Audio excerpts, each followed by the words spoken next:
good evening. Welcome to Detroit in Black and White, our Friday evenings edition. So, this Friday night, we're going to call it Ladies' Night. Hey, ladies. Yes, it's ladies' night. It's Ladies' Night. So, let me say this the guys aren't here today. Our fearless founder of Detroit in Black and White, Adolph Mongo, is not here tonight. Allan Lengel is not here, and Jim is not here. But we have Detroit Joe, who has a wonderful podcast. She's co-hosted Detroit in Black and White on previous occasions. Good evening, Detroit Joe. How are you? I'm doing fine. How are you all?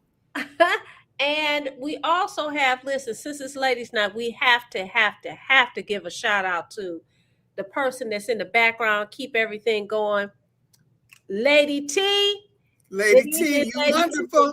T. Yeah, she is wonderful. Now, if you are watching the greatest show, what on these YouTube streets, you already know what we want you to do. We want you to like, subscribe, and share.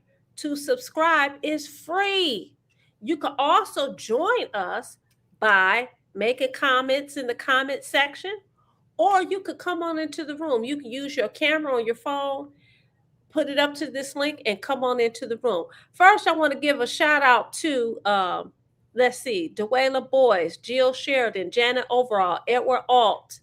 It was somebody else, Deborah Harris. She was the first one on this evening. So shout out to you guys and tell your friends about Detroit in Black and White. The other thing I want to do before we get started is this. Somebody is celebrating a birthday. And that person will be Detroit Joe. So I want you all to give Detroit Joe a happy birthday shout out. Happy birthday, Joe. Thank you so much. I've been so blessed to live in a great city and teach some great students. I love Detroit. I do too. And you know what? I love Detroit, and guess what?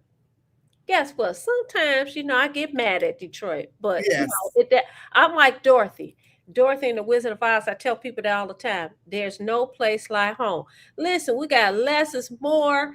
He says greetings, Black sisters. I know that's right. Janice Luck, hello everyone. Oh, G Money Hollywood. Hey, what's up, G Money? Thank you so much for joining us this evening. So when Joe and I talked earlier today. We said we want an upbeat show. Detroit in Black and White. We always talk about the latest and sometimes not so great news about what's going on in city Detroit or what's going on in the United States, what's going on in the world. But sometimes we like to keep it light. We like to keep it positive. So Joe and I decided, even though it is ladies' night, we're going to talk about the men folks today. We're going to talk about the men folks in a positive way. So, Joe, I want to start off with you. We have Father's Day that's coming up, and we're going to acknowledge Father's Day. So, I'm going to ask you to give us a story about your father.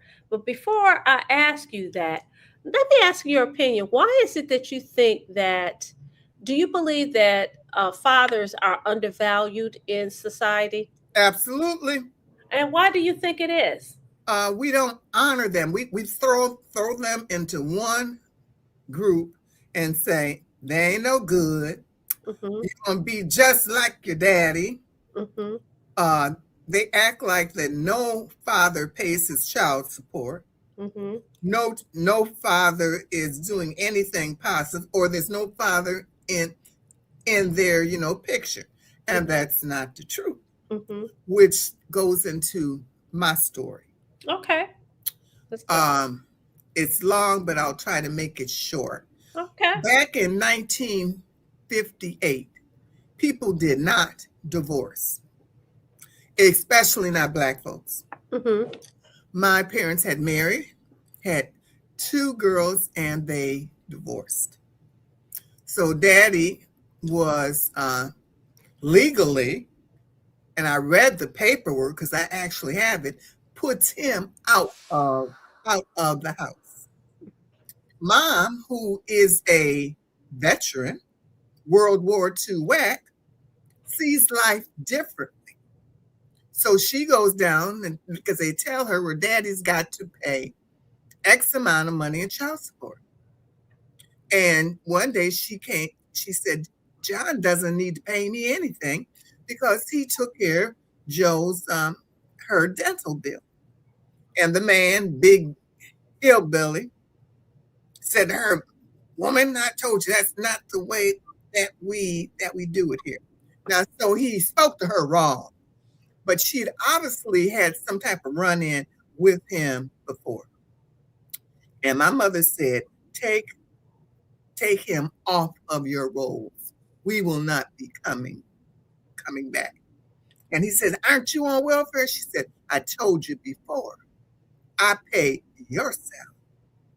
So daddy and mom, mostly daddy, hired a full-time live-in maid.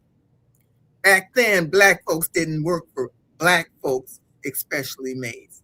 So you go down to the agency and you get the leftovers that the white folks had, which meant those people were alcoholics or just crazy. Oh, wow. Daddy would fire them so quick. If he noticed something, when he would come there to visit, because he was there almost every day, if he saw something, or I said, Daddy, the lady, she locked us out. Daddy would say, ma'am, pack up the stuff and then go. So my parents decided, even though they are divorced, they would get a bigger house where Daddy would have his own space and she could have hers. And Daddy was the one, because he was more of the mothering type. Mm-hmm. Got us off to school, cooked us breakfast, shined our saddle shoes. When I left my lunch, Daddy would bring it or go to Sanders and buy me a lunch. He ran the whole household. Mom was more the educator, the financial person. When I was having trouble with, math and my parents could not do it, Daddy would always say, send them to the nuns, and that the nuns would, tutor us. He was the mother and the father. Now, as a child, I did notice this, and I felt a little ashamed. Why? I thought that only mothers were supposed to be doing all the things that Daddy was doing. Mm-hmm. He was doing the laundry. He'd put it up. He'll say, Joe, take the clothes off of the line. And I would spend the whole day with him if I was not in school, because my sister was older. Mm-hmm. So I kind of hung with him. So I was ashamed because we were not like the people who were on TV.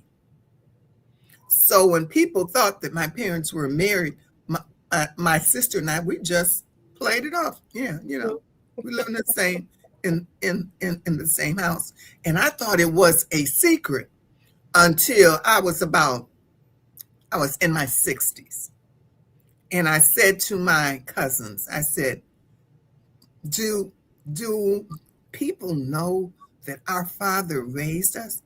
My cousin looked. He said, "Everybody knew."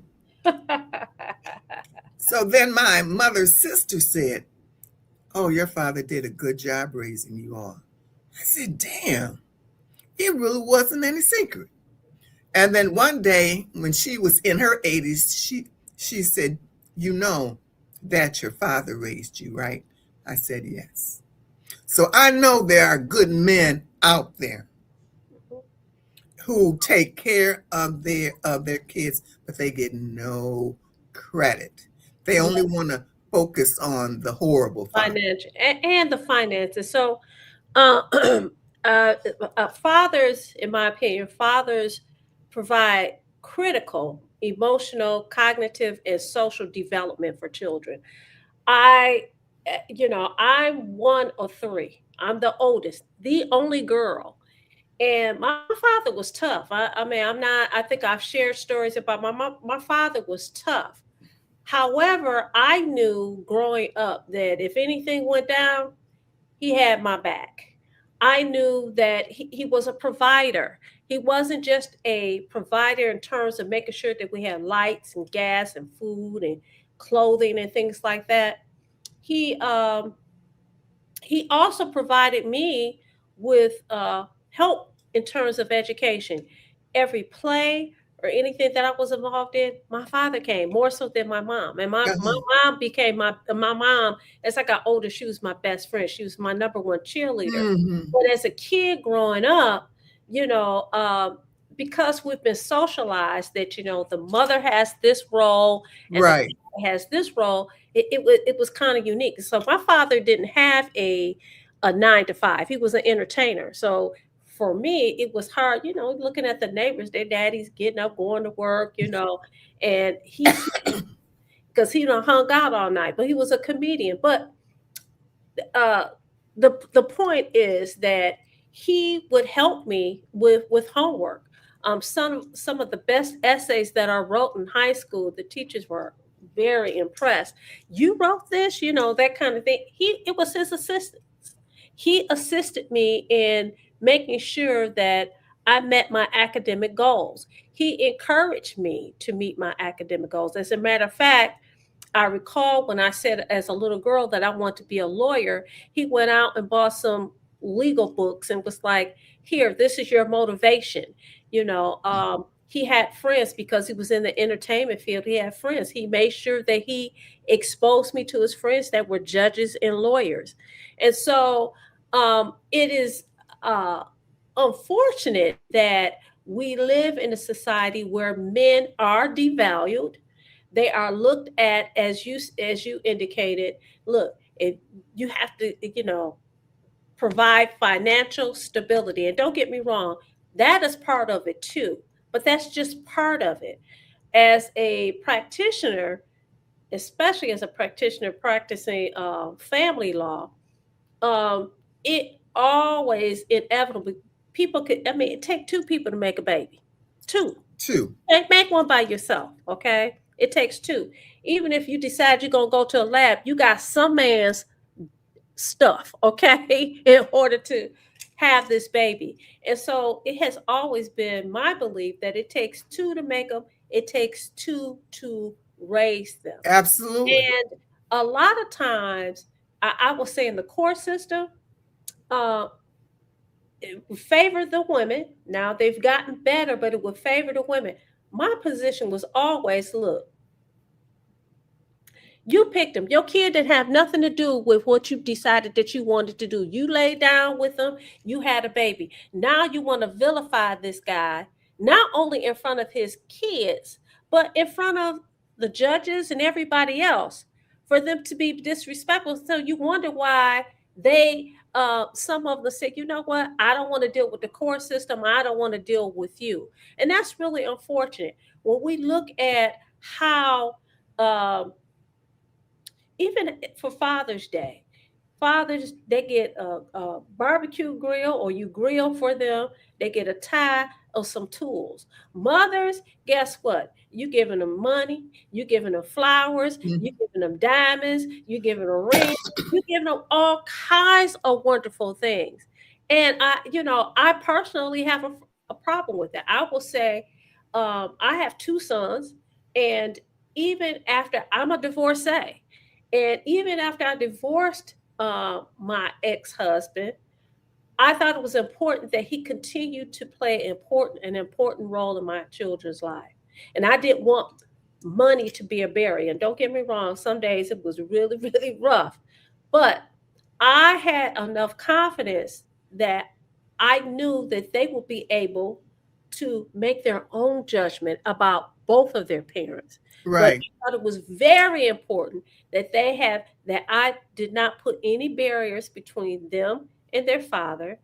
And I thought it was very important that they learn to respect their father. And part of it had so much to do with the fact that my ex-husband didn't grow up with his father. His father was not in his life.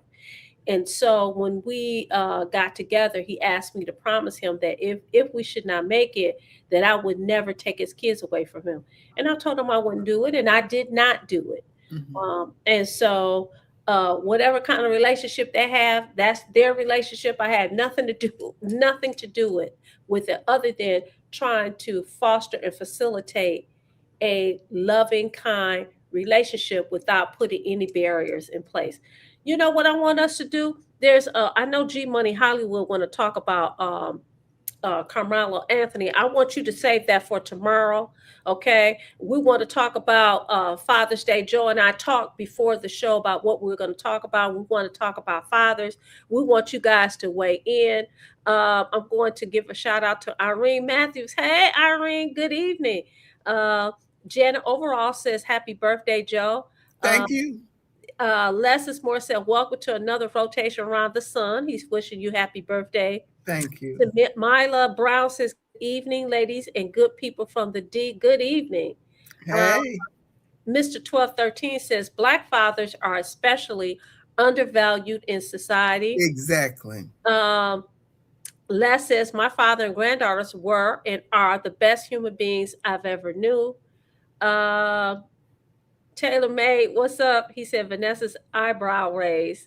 Stephanie Jackson, what's up? Steph, what's up, sis? Um, and so Les and G Money are having a conversation. Derek Henry said, What was your dad's stage name? I'm going to tell you in 1 second. His stage name was Sad Sack. And he would open for all kinds of acts, the Four Tops, the Temptations. He would travel all around.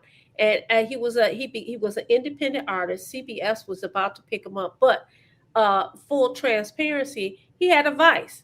His vice was he liked to drink, right? And he would had become so belligerent, people didn't want to work with him. They say he was very talented. His album is in the Library of Congress. Somebody found the album for me because at that time, it was X-rated, and I could Hmm. listen to it as a kid. But that was his name, Derek Henry. Miss Sheila says a meaningful event. 14th annual Wayne County Fatherhood Initiative Fatherhood Forum, Saturday, June the 20th. I had that flyer. Thank you so much, Sheila. Marlon Holt. Hey, Marlon, how are you? G Money says, My dad was the ultimate. I am glad about how he raised me. He instilled education. He bought a set of World Book encyclopedias and Black Afro encyclopedias as well in the mid 70s. He took us on vacations. That's what's up. Leslie Moore says the angst between father and mothers is by design. It's a social construct whose mission is to control. Good evening, people. Hey, Karen Winston. Janet says she was blessed to have a great father, and he was an awesome grandfather. And Janet Saluk says, Joe, happy birthday. Wishing you a very blessed year to come. So Thank you. let's go to the comment about Les says the angst between father and mother is by design. It's a social construct whose mission is to control. What do you think about that, Joe? They're probably right. Um, I think of Deion Sanders, and he's an outstanding father, but Mm-hmm. they're always poking at him Mm-hmm. like he's not supposed to. Socially, he's not supposed to be taking care of his kids. You do what you want. Those are your children. Mm-hmm. And I think that Deion Sanders is, wonderful. Um, there's a basketball player who he impregnated this one woman, and he paid her $1 million, maybe more, to give him his son, and she took it. And you see them at all other games when I'm watching TV, and I'll see him and his son. He's raising his son. There are a lot of people, but society acts like that's not the way they want it to be. Well, it's not about they.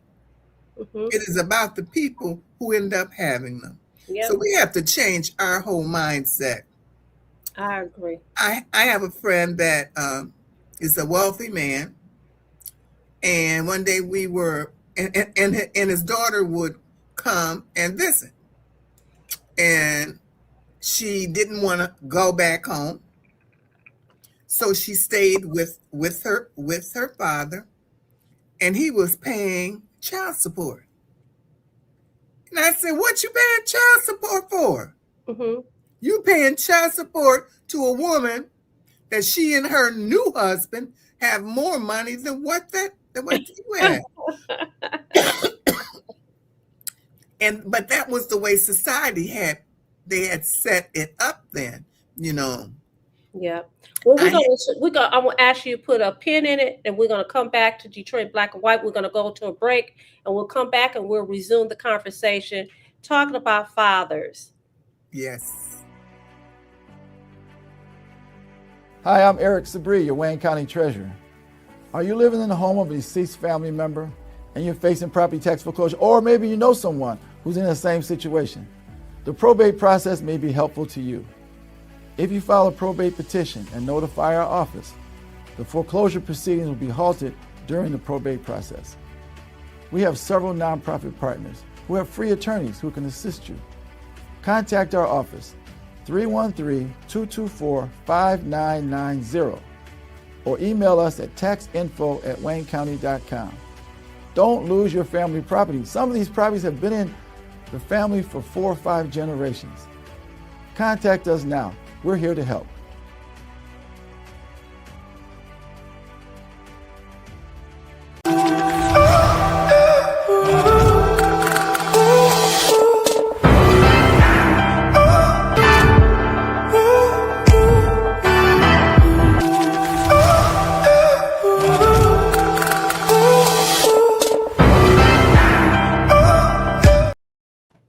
We're back, Detroit in Black and White, on Friday evening's edition, and we decided that we were going to take a positive spin today and talk about fathers because Father's Day will be celebrated this month, the month of June.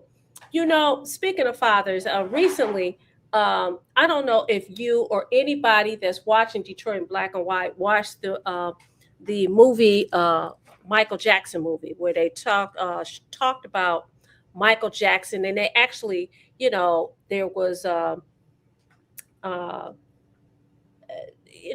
about his father and how his father raised him, and his father was portrayed as very as abusive and very mean.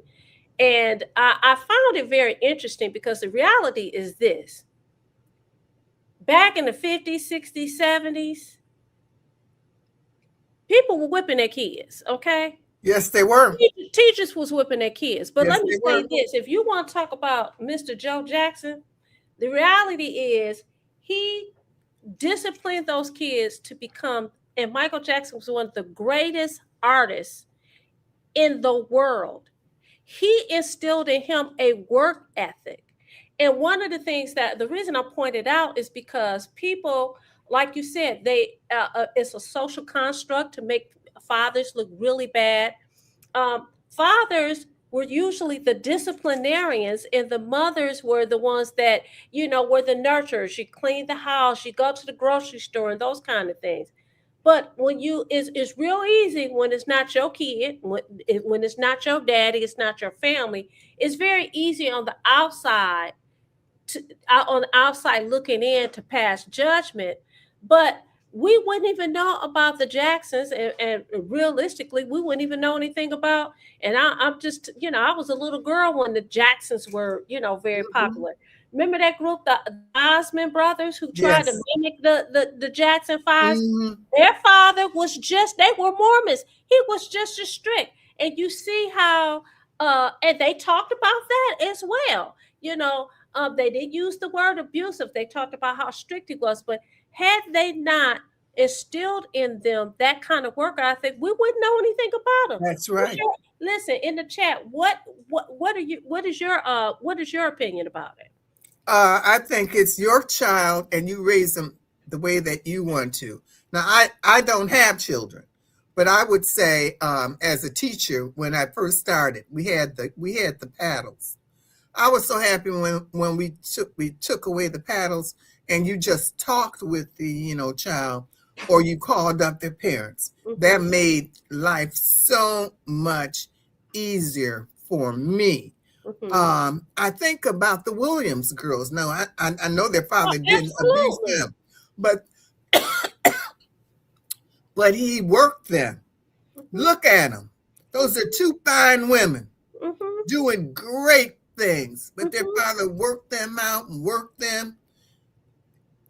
So those are the things that we need to look at Right. and make ourselves look at a father differently. Right. And Right. if you're gonna be laying up with one of these men, lay up and have a baby by a halfway decent man. Some of them will lay up with anything. Right. You talked about the tennis, the Williams sisters. Look at Tiger Woods. Yeah. Had it not been for his dad, we would not know about a Tiger Woods. This is the thing, though. As a society, in my view, we paint women as saints and men as, the boogeymen, right? Mm-hmm. And I think that there's good and bad in every last one of us. Everything. Okay. And so I think that it is, like I said, I think it's very unfair. You want the father to provide for the children financially. You want them to be supportive of you as the spouse or your partner. You want, we have all these things that we want them to be, but it seems like there are always roadblocks. I will say, when I'm practicing, I will see how the court would give the woman the benefit of the doubt as opposed to the daddy. And I'm like, are you freaking kidding me? Mm-hmm. Are you freaking kidding? I had a guy who went to court, and I was young then, young in practice. And this guy went to court and he wanted more parenting time with his son. He was in his 40s, so he was considered older, having a Yeah. child, and he was really excited about having a child. But he and the mom didn't get along. So his work schedule was one in which would allow him to have the child during the day. The mother worked during the day. Dad was off during the day, and he worked in the afternoon, over in the night. Mm-hmm. And I'll never forget that not basically, the dad was told he could not have the parenting time that he wanted because he looked at the mom and she said, no, he's in daycare. My position is they're not teaching him to be a rocket scientist in daycare. He's 2 years old. The court is here to help facilitate a loving relationship and a bond between the father and between the parents and the child. He can provide for that child, and even if she wants the child in daycare, it could be a couple of days of the week. They said no, no. Now my client acted a fool. I'll never forget. He said he kept asking the judge, could he have something? Could he say something? And the judge kept saying, you have an attorney here. She's your voice. Actually, it wasn't a judge. It was a referee. She's your voice. And he kept hitting the gavel on the podium. And my client was just relentless. He was like, can I say something? He said, Your Honor, can I please say something? And the referee said, no, you have an attorney. He said about 4 times, okay, what is it that you want to say? And he said, hell hath no fury like a woman scorned. I died laughing. I couldn't hold my laugh. I could not hold it. I died laughing. And of course, the referee got mad at me, but that should never be. And that has always resonated with me because here's her dad who took her to court. He didn't ask. Listen, he said, I don't even want you to look at my child support, whatever it is. I'm not asking for it to be lowered. I'll give her whatever she wants or whatever she needs to raise my son. I just want to have access to my child. I do not believe that we should use family, court, or anything else to block kids from having a relationship with their dad. That's crazy to And me. that's what society does, especially with Black men. When I read, when a person dies, you get a chance to read all of their paperwork. and I found my parents' marriage license, their divorce papers, and then this one little paper slipped out. It was on that onion skin paper that lawyers used to use, and it was the coldest, cruelest letter that I have ever read. Mm. And it said that my mother got this, and that, and that my father had to vacate the house by a certain time. And then I started thinking about the day that my father moved out and Mm-hmm. how horrible that it was. Now, I was no more than 4, but I can remember that. Then my mother found out that she could not raise her daughters. But I Mm-hmm. was with daddy until I went to school. Then I was not with him every single day. Mm-hmm. But every single day, daddy would come and pick me up because daddy was a underground worker. Mm-hmm. Mom was above the ground. She was an X-ray technician, always going to school. Mm-hmm. So she couldn't look after kids, period. Whereas that daddy had more time. He worked at a restaurant, and he had to pick up his numbers at a certain time. And I was with him.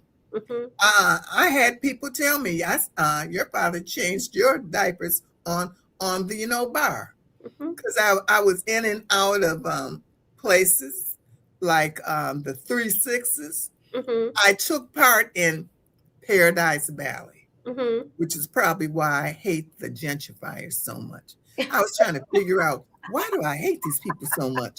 And then it dawned on me, because they took your neighborhood. And So we have somebody who decided to come in the room. We're gonna get back to the comments. Deborah, I'm gonna get to you in a minute. But Miss Sheila, welcome to Detroit Black and White. Thank you for coming on into the room. What you have to say, Miss Sheila? I just wanted to thank you guys for just talking about relationships with mothers and fathers. And I had the pleasure of starting an organization called Sisters Against Deadbeat Parent. And I'm going to say it again, parent, Mm-hmm. because I always felt that women has the ability to have the baby and make the final call. Okay. So I didn't just put it on the father, but a lot of guys is just passing through. And we, as women, sometimes we let our guards down and we want to choose a man through having babies, you know. But I say that to say, when I had the organization, my board was all men. Oh And wow. yeah, it was all men. And one thing about men, they'll give you the money and put you with the contact, but they ain't gonna get out there and scrape and scramble, like you need to do to bring some things, to fruition. And I don't know if you all remember, that's when they came out with that penalty where the fathers, if they was over $10,000 behind and child support, that it became a felony. Do Mm-hmm. you guys remember that? Oh, I remember it absolutely. Well, Yes. that's during the time that I had the organization, and we piggybacked off of each other with the friend of the court. And like I said, it's not just the fathers; it's women too. We make decisions that our children got to live with, as Absolutely.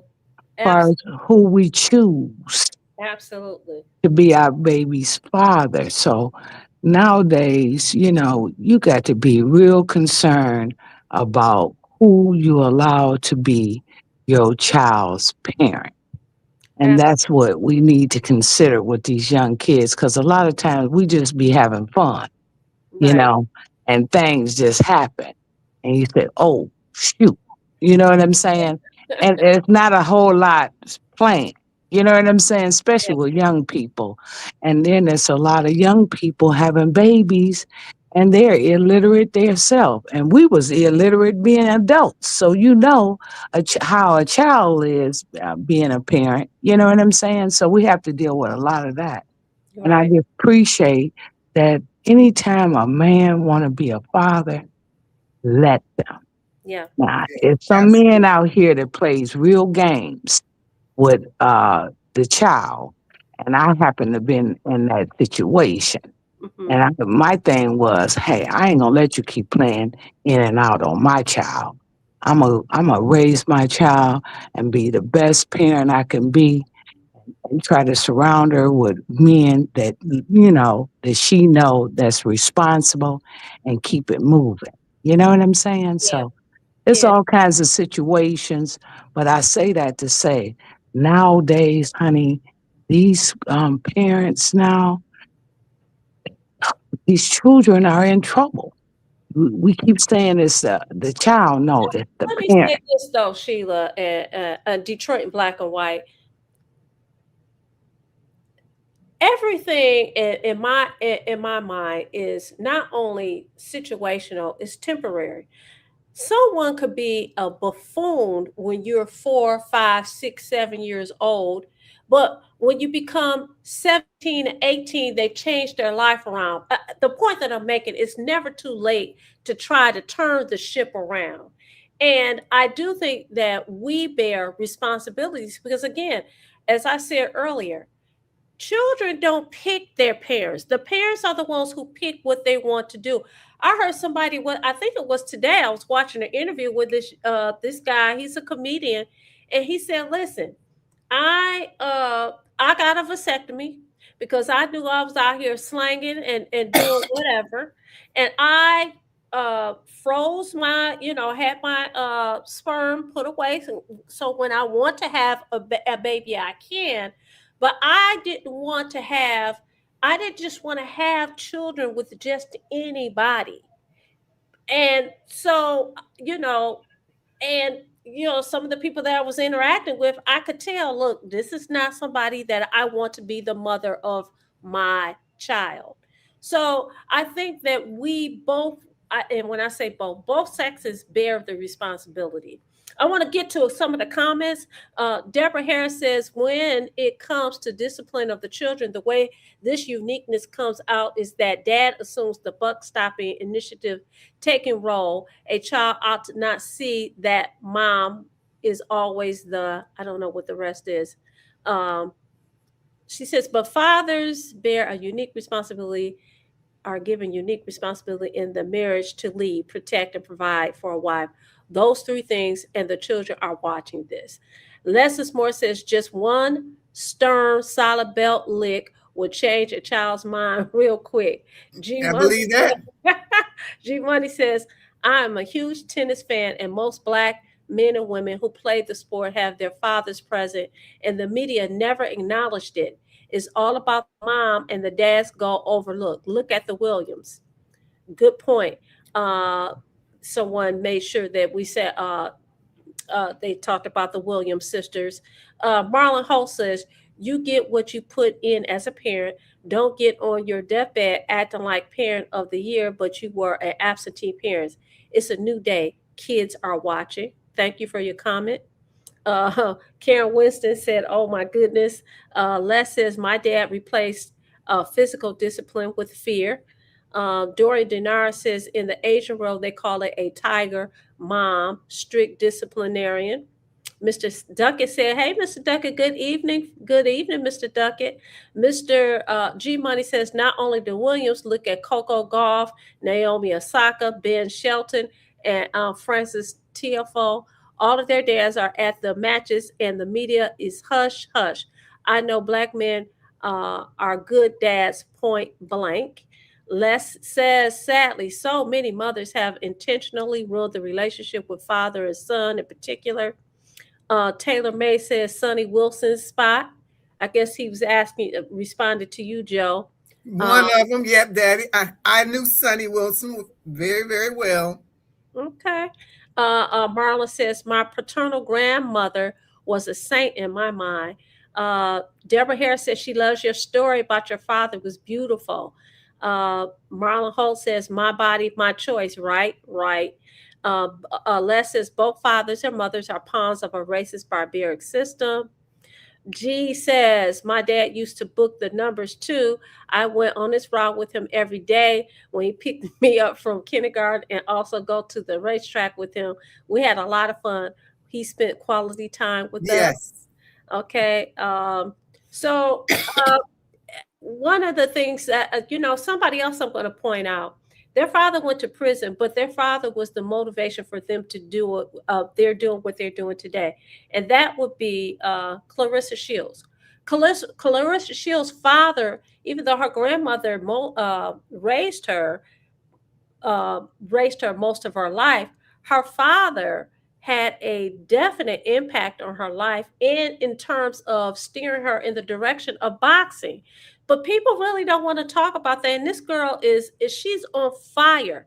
So She we have is. to give credit where credit is due. We don't do that enough.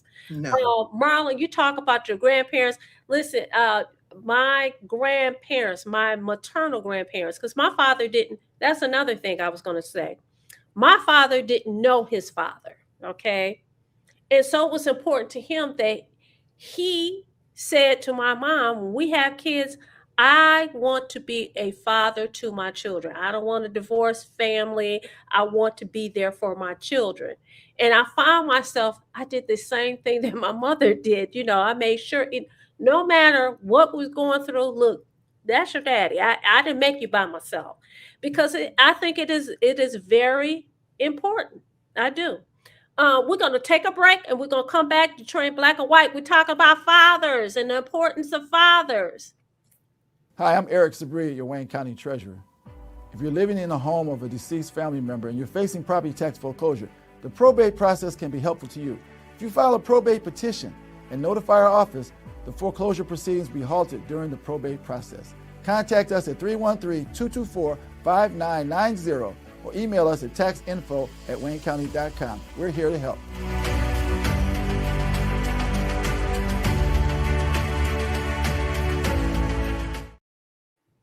We're back, Detroit in Black and White. Our Friday evening's edition. Tamara Kimmett says, "Good evening, Detroit in Black and White. Sorry I'm late to the party." You never late. You always on time. All right. So Let me add this to the person who was talking about tennis. Mhm. I used to play a lot of tennis and tournaments, and it was the father that was always there. The father that was working out with their own children. This was way before the Williams girls. When you went to tennis matches, to tournaments, it was daddy. Now there were some mothers, but mostly daddies. Yeah. I had an experience with a young lady who, and I'm sure she didn't appreciate me, but she had been married. She had 2 kids with her ex-husband. She and her ex-husband, they got divorced. She didn't like him. And so she would say out loud in front of her kids, to anybody who would listen, about the father being a sperm donor. Now, I don't know what that financial situation was, but I do know it was very disrespectful to her children to stand there and talk about your kid's father, the one that you chose, the one that you had babies with, the one that has his last name, and you sitting up there calling him a sperm donor. What impact do you think that that's going to have on them in terms of their self-esteem, how they look at themselves, how they look at their father, how they look at you, and how they feel going around these people who now believes that their daddy ain't about nothing because all he is a sperm donor? Of course, it was not my business, but I made it my business because I said something to her about it. I thought it was the worst display of humanness. It was the most disrespectful thing that she could have done to her children. It wasn't even about him. It was about her kids. I thought it was very disrespectful. So, And she made herself look bad. he made himself look like a total and complete fool as far as I'm concerned. I thought it was awful. Years later, he passed away, and I guess they had some kind of, she felt, she was saddened by it. But girl, you spent all that time saying all that nonsense about him. That is ridiculous. What happened between you and him was between you and him. Now, I do think some things do have an impact on the kids, but you let them make their own decisions That's about right. their father. And they'll figure things out. Mm-hmm. Yep.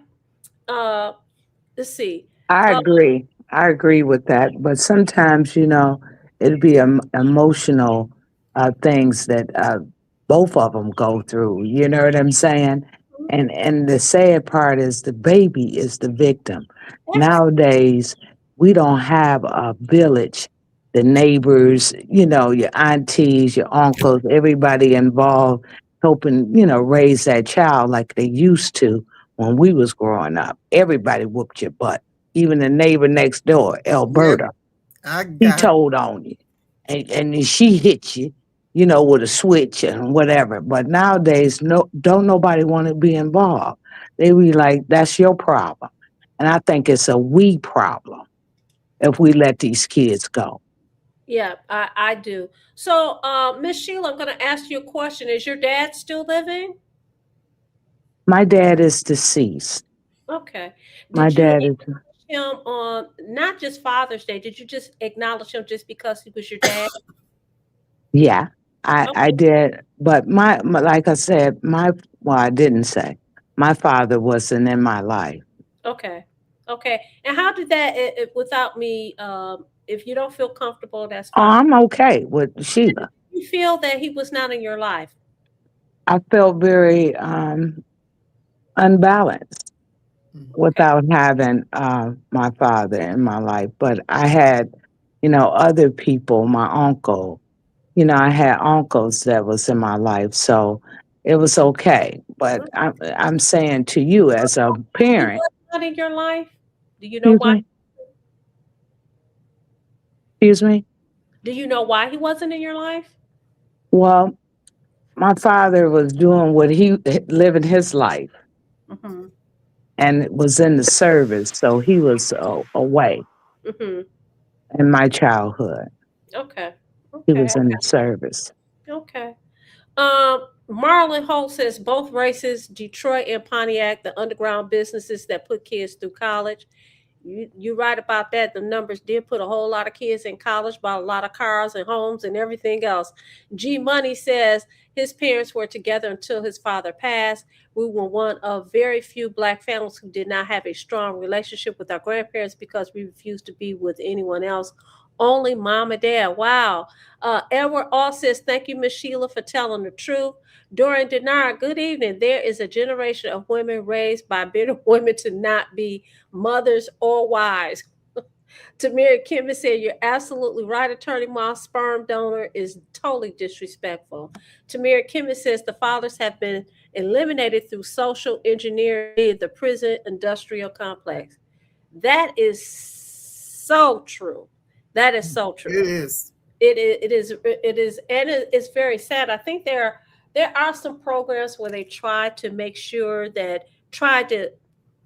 facilitate children having relationships with uh, parents that are incarcerated, because this is quite a few women that's incarcerated. It's more men than women, but quite a few.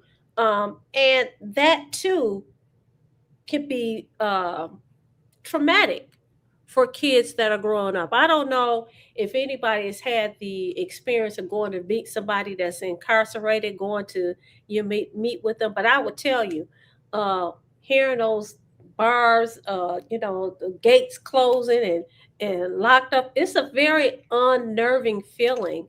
And imagine, I've heard parents, mothers say, "Well, I'm not taking my kid there. I no, he should have done what he did to go there." you know, and so I, that is always one of those very, very touchy subjects with me, because again, I'm not in that relationship. But by the same token, I'm like, well, it's traumatic that the dad is not there, but it's just as traumatic to take them to the industrial complex to visit. It is. But is there some kind of value in establishing a relationship? I talked to someone recently and I said, listen, write your daughter every single day. She will appreciate getting letters from you on a regular basis. She knows that while her dad he did something that he should not have done, he's paying for it. She knows that her dad is thinking about her every day and he's writing her every day. And unfortunately, here we go again. You have a mother who has a problem with him. Now, mind you, he wasn't with her when he did what he did. Yeah, so she's mad because he broke up with her a long time ago. So I had to redirect and say, keep writing her, but send the letters to your mother, addressed to your daughter, so that when she goes to visit, she will see, oh, my dad wrote me. This is, a letter from this day, so on and so forth. But there are fathers that won't let their kids come to actually see them. And T.I., the rapper, he was one of them. He said he didn't want his kids seeing him locked up. Mm-hmm. But his wife was always there. Mm-hmm. As a teacher, we had a classroom computer, Mm-hmm. and I went on it just to see what the kids were doing on it. Lots of information that led to prisons. Mm-hmm. Mm-hmm. Lots. Mm-hmm. Mm-hmm. So so that the children are aware, they do want to be involved at some point, but sometimes it just don't work for everybody. Yep. Marlon Holt, thank you. He says, growing up in the 60s, 70s was so different. Derek Henry says, if you lived in government housing, a man was not allowed to live with his family. So, That's right. Derek Henry, I don't know that for a fact from experience or anything.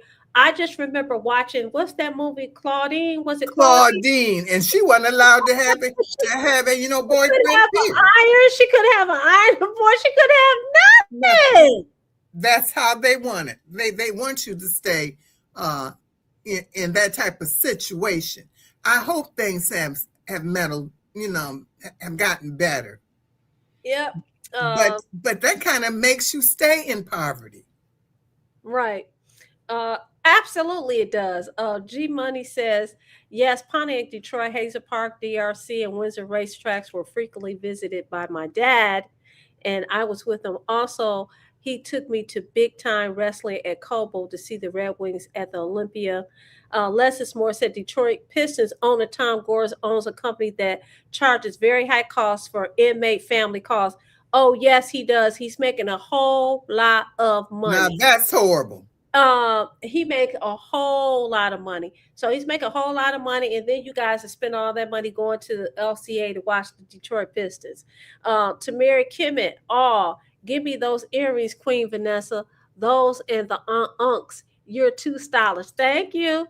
Deborah Harris says, my dad was a veteran and had 2 families, 6 with my mom, 8 with my stepmom, and we love each other dearly right now. Derek Henry says, I grew up in the Brewsters. I know for a fact. Wow. Leslie Moore says, some states have offered these calls for free, not Michigan, though. That's messed up. And Tamir says, you're so right, Derek Henry. And Marlon Holt says, another Mercury. I'm going to share another part of my life with my dad, because my dad was, in the entertainment field. He spent a lot of time in the bars. And I first learned that men could dress their daughters and do their hair just like a mother could. My father would dress me up. He would do my hair. Now, he wasn't the best hairstylist. He would do my hair. He would dress me up like I was a doll. And at that time, you could go in the bar with your parents, and I would drink all the Shirley Temples that I wanted. That's what I had. I could drink all the Shirley Temples, but that was really his way of, listen, I got to keep my kid. Mom is at work. I don't work until tonight.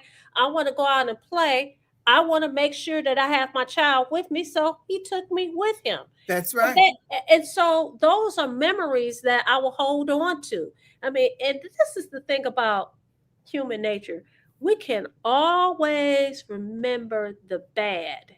We can always talk about the bad, but there's always good. There's always some good. And so you have to learn how to balance. And so I would personally say that I am grateful that I did have my father in my life, because there are some things that I know that I probably would not have done had it not That's been right. for him.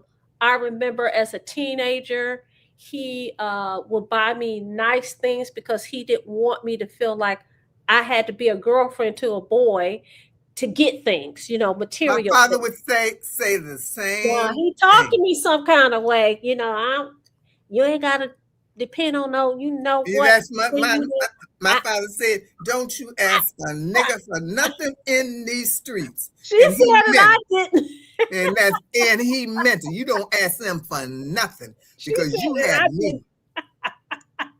That's She what he said it, said. I didn't. But my dad was like, "Look, I don't want you to feel like you got to depend on nobody to do nothing for you, and you don't have to lay what down with nobody. I got you. I'm your daddy. If this is what look, you have this, you have that." And so it taught me a sense of independence. Actually, I got a Mm-hmm. sense of independence. So I think fathers are wonderful. Not everybody is a father, though. Let's be clear. Right. Everybody is not a father, but even those that are not fathers, listen, those kids should never, ever suffer the consequences for decisions that two adults made. That's Sometimes right. they're not adults, two kids. Two kids may be fooling around when they have a kid. That child that comes of that meeting, of that union, should never be made to feel that they're less than because of what you guys decide to do. Uh, let's see. Marlon says Claudine, another Mercury Theater premiere. Oh, was it? It was at the Mercury Theater? 6 Mile and Schaefer, right? Schaefer, 6 Mile and That's Schaefer. Schaefer, right. Lessons Moore says we got to make sure we recognize the food and go there when needed. G Money says my dad was also very spiritual but not religious. We rarely went to church, but he made sure my mom, who was still at church going, lady paid them tithes. He felt the church pastors were pimps. Laugh out loud. A lot of men feel that way about ministers. I don't know what Yeah. that's all about, Well, but if you were in the underground, there was some pastors that were in the underground with you. And okay. I'm not going to mention the pastor whose daughter was a singer. Okay, I'm not going to mention. Oh, I But already know what you're talking about. yeah, Oh, yeah, I've read all yes, those stories, you but know, that's another example. That father really facilitated uh, his daughters, and he had more than one, their singing career. He steered them in the direction. He told them, "Look, I don't want you to sign with this record company because you're gonna be pimped out. I want you to go to this." he And knew. she held, she and they held their father in high regard. So again, you got to balance. It was the good and the bad, but she definitely held her father in high regard. I know who you're talking about. I know exactly who you're talking And a about. lot of the entertainers, the athletes, the pastors, some of the doctors, and all of them were part of the underground because that's where the money was, Hmm. you know? In Pontiac and in Detroit. Okay. Okay. Okay. All right. Well, I'm going to give a shout out to Lady T's father. Lady T's dad is no longer here, but he definitely had an impact, a positive impact on her and her siblings' lives. And he made sure he left something for them. He was responsible. He was a good dad. And you can tell, listen, you could tell when people have had their fathers in their life because you could see Yes, you what they can. you can see how they've turned out. Mhm. You can see how they've turned out. Not I to agree. who did, not to say that people who did not have their fathers in their life, because like I said, my father did not have his dad in his life. His dad was married. Okay, so my father was one of those. His mother had him. She was not married to his father because he was married to somebody else. But you can definitely tell the difference. The only time that my mother stepped in was when my sister and I got older. She says, if anybody does anything to you, you tell me, don't tell your father. Because she knew that my father would take care of the guy. So she said, don't tell your daddy. Right. Well, I have to say that my father did do that. He did. Somebody, we never saw this person ever again. So yeah, ever. We never saw him again. So we're about to wrap up, but I'm going to go to a couple of comments. Les says, he's talking about the artist that you were talking about, that you alluded to. He said her father's lesson made her better deal with the rogue music industry. Right. And who better to learn from than from a rogue? Anyway, G Money Hollywood says, I know you were talking about as well regarding the pastor, the underground for these pastors and church people are still in full effect. Tamara says, my dad wanted me never to wear my hippie jeans with holes in them again. He caught me wearing them again, and he cut them up and threw them in the trash. I fished them out and sewn them back up. Oh, you was a rebel. Kenneth Free said, my aunt worked with a house of size where all of the entertainers came through there. So we are at our 9:30 mark. We're going to tell everybody, thank you so much for joining us this Friday evening on Detroit Black and White. You could come back tomorrow morning. Adolph will be on the show tomorrow. I don't know who else will be on the show tomorrow, but we'll be back again tomorrow morning at 10 o'clock. Happy birthday, Detroit Joe. Thank you. Thank you so much for co-hosting this show. And thank you so much for saying, I loved it. This is what we should talk about today. We love you all. We'll see you tomorrow morning. Thank you, Lady T. We love you. Bye.